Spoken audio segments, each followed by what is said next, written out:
Good evening friends, स्वागत है आपका अपने चैनल द स्मार्ट ज्ञान अड्डा में। जी हाँ फ्रेंड, आज के इस अंक में ऐसे जो भी जून वेतन अपडेट को जानेंगे। कुछ जिलों में भुगतान हुआ है, कुछ जिलों में अभी भी वेतन के लिए इंतजार किया जा रहा है। TRE 3 एडमिट कार्ड जारी कर दिया गया है। TRE 1-2 पर संकट के बादल छा गए हैं। जी हाँ फ्रेंड, बिना गलती के इन शिक्षकों को नहीं मिलेगा वेतन वृद्धि का लाभ। जी हाँ फ्रेंड, डिजिटल अटेंडेंस से मिल सकती है छुटकारा।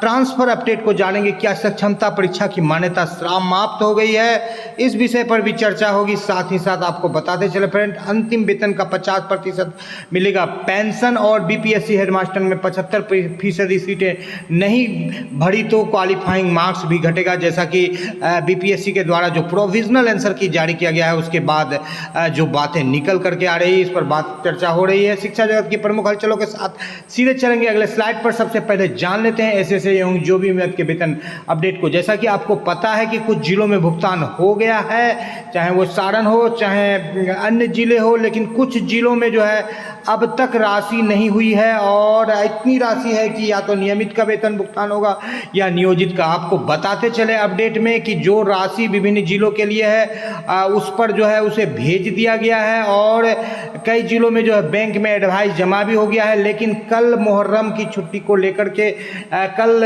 वेतन भुगतान नहीं हो पाएगा, और कुछ जिलों में जो है परसों से लेकर के तरसों यानी कि सैटरडे तक अभी भी वेतन भुगतान होने की संभावना है। जैसा कि पूर्व में भी बताया गया था कि फ्राइडे से सैटरडे तक वेतन भुगतान हो जाएगा।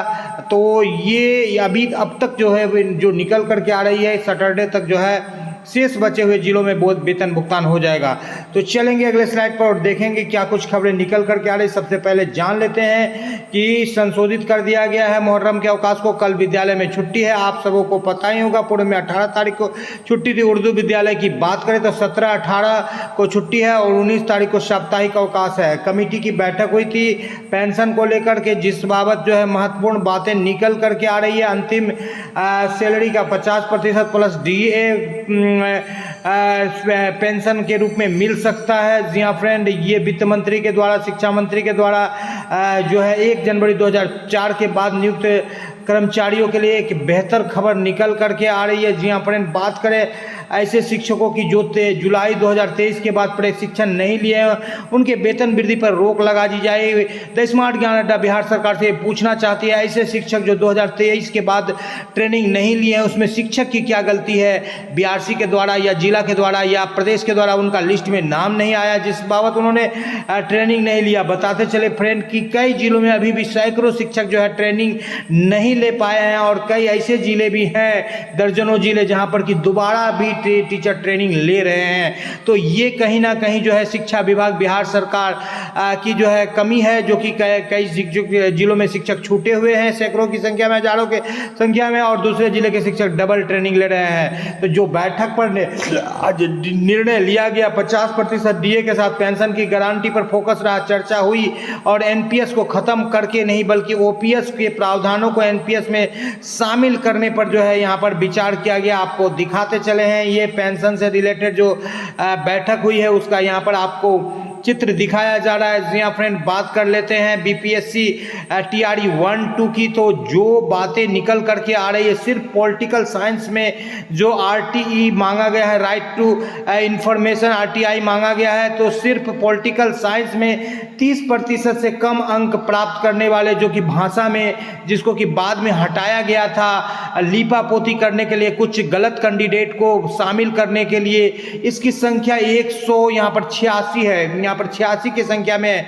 तो कहीं ना कहीं बिहारी छात्रों के साथ गलत किया गया, और अतुल प्रसाद और के पाठक और अन्य जो विभाग के कर्मी हैं मिल करके जो है ये खेल खेले हैं, और गलत तरीके से कभी ट्रेन को लेट करके परीक्षाकरण को लेट कर दिया गया है, बिहार से बाहर क्वेश्चन पूरा बेचा गया है, लीक आउट किया गया है, जैसा कि आपने देखा। अब यहाँ पर RTE से भी बातें निकल करके आ रही है, और आरक्षण के कोटि में भी भरपूर संख्या में जो है घोटाला की गई है। बिहार के अंदर के मात्र 10 शिक्षक को ही आरक्षण का लाभ मिलाया गया है, जबकि बिहार के बाहर का दिव्यांगों का लाभ लगभग 106 शिक्षकों को मिला है। तो इस तरह से बीपीएससी टीआरई 2 और 1 के शिक्षक भी कहीं ना कहीं दिक्कत में पड़ सकते हैं। बात कर लेते हैं 65% आरक्षण की, तो वहां पर भी दिक्कत हो सकती है, क्योंकि आरक्षण पर जो है सुप्रीम कोर्ट का यह आदेश आया है कि 50% से ज़्यादा आरक्षण देना जो है सरकार के लिए गलत है। उस आरक्षण की भी समीक्षा की जाएगी, और यदि किस्मत खराब रही तो कुछ ऐसे शिक्षक जो कि नौकरी कर रहे हैं उनको, जिनका रैंकिंग पीछे है, उनको नौकरी से हाथ धोना पड़ सकता है।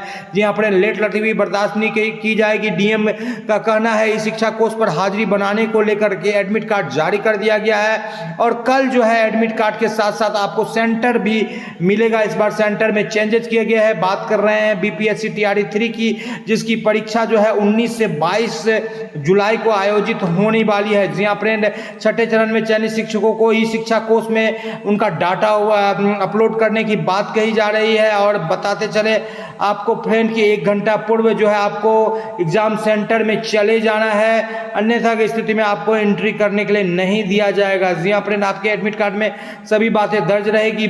नवोदय विद्यालय में प्रवेश के लिए कक्षा 6 की जो है 16 नवंबर तक आवेदन लिए जा रहे हैं। ये बीपीएससी शिक्षक भर्ती में कई बदलाव किए जा रहे हैं। तीसरे चरण में 19 से 22 तारीख को परीक्षा होगी। एक जिले में कई परीक्षा केंद्र पर प्रश्न पत्र के अलग अलग सेट होंगे। सारी कुछ किया जाता है, लेकिन क्वेश्चन आउट को सरकार रोक नहीं पाती है। देखने वाली ये बात होगी क्या कुछ होगा। जी हाँ फ्रेंड, यहाँ पर बताते चले जो बृहस्पतिवार को जो कैबिनेट की बैठक थी उसके डेट को बढ़ा करके 19/7 कर दिया गया है। यह मुहर्रम को देखते हुए किया गया है। और बिहार में भी शिक्षकों को डिजिटल हाजिरी से छूट मिल सकती है, जैसा कि यूपी के शिक्षकों को मिल चुका है। मदन मोहन झा के द्वारा शिक्षकों को डिजिटल हाजिरी पर रोक लगाने के हेतु जो है विचार करने के लिए सरकार को लिखा गया है। जी हाँ फ्रेंड, बताते चले आपको यूपी में शिक्षकों को बड़ी राहत मिली है और डिजिटल अटेंडेंस को वहां पर स्थगित कर दिया गया है। शिक्षकों के आंदोलन का नतीजा था। कई प्रश्न पत्र तैयार किए जाए, लेकिन लीक